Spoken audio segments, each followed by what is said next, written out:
I can never be depressed if I never slow down. Speed is extremely important. Speed defies gravity. How does a plane fly through the air and defy gravity? Speed. It's moving too fast to fall.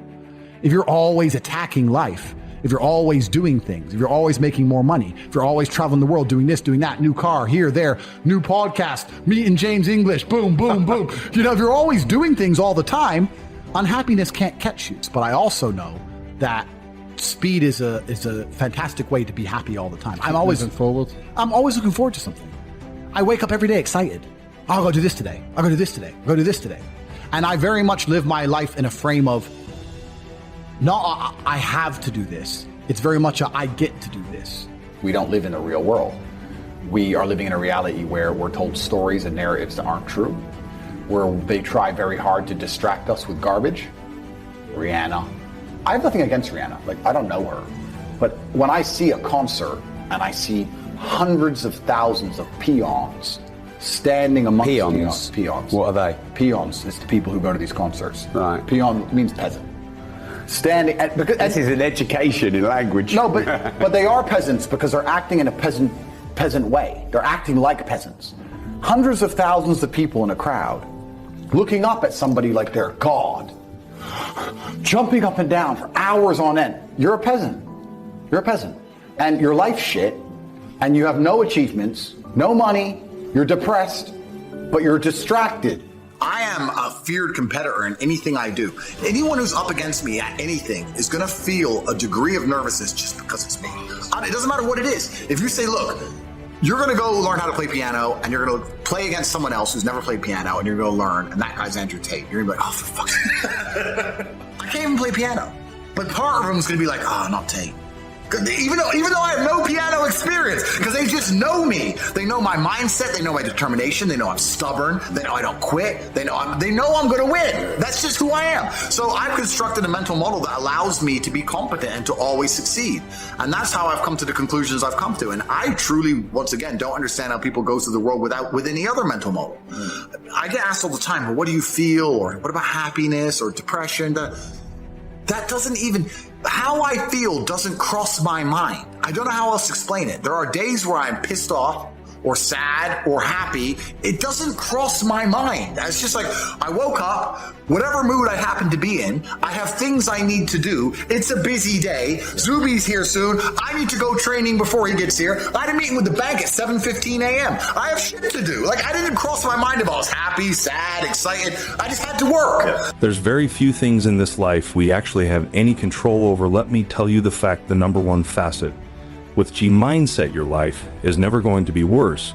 If you walk through the world believing you are the man, you wake up and look in the mirror and go, I am the man. I am the man. There's no one on this planet who can do. I couldn't do if I put my mind to it. There's another thing that a lot of people make a mistake with when I talk to them, like, I have to go to work today. Change your language. I get to go to work today. Imagine you had no job. Be worse, right? Because otherwise you wouldn't be working. So you get to go to work. I have to fix the car. At least you have a car. You get to fix your car. Most people don't got one. I have to go get the kids. You get to go get the kids because you have these beautiful children who love you. You understand? People's, even their own language is wrong. The world can be framed. Maybe I'm completely crazy. Maybe I'm full of shit, like you said. Maybe I am. But the frames I've installed in my mind are all beneficial to me. So if that makes me crazy and full of shit, good.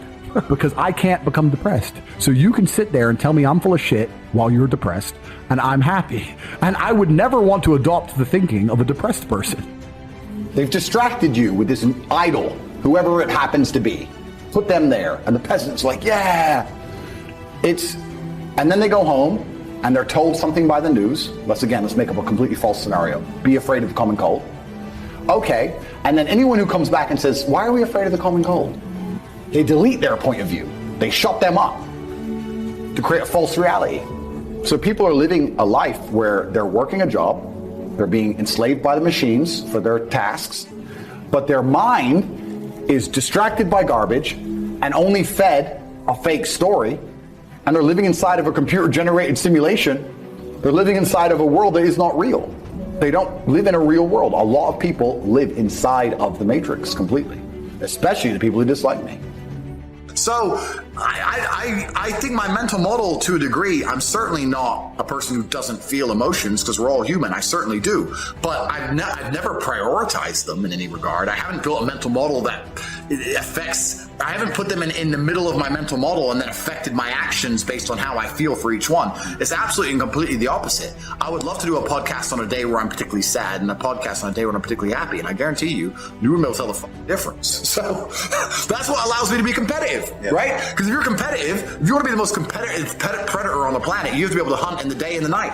You have to be able to do both. You have to be able to perform when you're happy and sad. You can't only be able to perform when you're happy. You can't only go to the gym when you're motivated. You can't only be a competent person when your life's going well, because when your life's not going well, you're no longer competent. Then you're going to lose to people like me. And it's player versus player. If you're the kind of person who can only do well when you're happy and you're competing against someone like me who can do well all the time, guess what? You lose. So my mental model, the answer is most of my opinions are just based around constructing a mental model that allows me to be brutally competitive. It's why I say depression isn't real. I've argued this point endlessly, and I try and explain to people, but they're not smart enough to understand that I don't care if I'm wrong. I don't care. I get it. I am more competitive as an individual if I don't believe I can become depressed. So I don't give a fuck if I'm right or wrong, because no matter what bad happens to me in my life, even if, heaven forbid, the worst things on earth that could happen to me, I could never become clinically depressed, because I would never self-diagnose myself as clinically depressed, because I don't believe in it. I believe that I am currently sad, but I have work to do, and eventually I will feel better. People will shield laziness with anything. No one wants to admit they're lazy, so they'll shield it with disbelief. That's a scam. Or I don't work hard, I work smart. Bollocks. More cover. For just anything it takes to say, I don't want to work. Do you believe in that? Work smarter, not harder? I believe in both. Yeah. But there's a time when it comes to work smart. And most people are trying to do the smart work before they do the hard work. It's kind of like talent, right? You don't notice if you're talented at something until all the hard work's done. Yep. I could be the most talented tennis player in the world, but I don't play tennis. So if I go down the tennis court, Joe Schmo's going to smoke me. I don't get to see my talent until I've worked so hard that I'm in the top 1%, and now I'm beating them because I have some God-given gift. Yeah. You understand? Yeah. You have to do the hard work first. If there's no hard work, there's no smart work. So someone's going to sit there and go, I work smart, I don't work hard, so I only have to work an hour a day. If working smart gets you a lot done in an hour a day, then you should work smart for 12 hours a day and get 12 times the work done. I will never get to a point of absolute desperation and kill myself, because I'm never going to get to a point of hopelessness, because I don't believe in the idea of hopelessness. You cannot try and make me adopt thinking that will reduce my competitiveness as an individual. So I don't give a f- if I'm wrong. I don't believe in it. That's it. End of story. So I don't believe in things that take power away from me. I don't believe in things that make me less competitive, and I don't adopt mental models that make me less competitive. Every single mental model I have are the most efficient ones I could find. They're the mental model I found that if I adopt, I become a more fearsome predator. That's it. So this is how I've come to all of my conclusions as an individual.